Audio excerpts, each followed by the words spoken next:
একদা এক বৃদ্ধ কৃষক প্রতিদিন নিজের জমিতে কাজ করতেন। তার ধান ক্ষেতের পাশে ছিল একটি বিশাল বটগাছ। বটগাছটির ছায়ায় বসে তিনি মাঝে মাঝে বিশ্রাম নিতেন। একদিন কাজ শেষে বটগাছের নিচে বসে তিনি ভাবতে লাগলেন, আমার দেহখানি তো একদিন এই মাটিতে মিশে যাবে, তবে আমি কি রেখে যাব?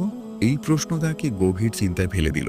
বৃদ্ধ কৃষকের একটি ছোট নাতি ছিল, যে প্রায় দাদার সঙ্গে জমিতে আসতো। একদিন নাতি জিজ্ঞেস করলো, দাদু, তুমি এত কাজ করো কেন?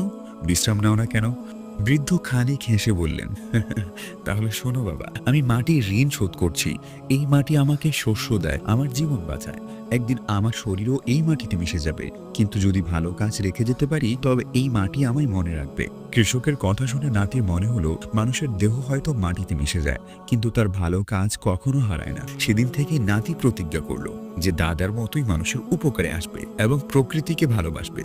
এই গল্প আমাদের শেখায়, দেহ একদিন বিলীন হবে, কিন্তু ভালো কাজ চিরদিন অমর থাকবে।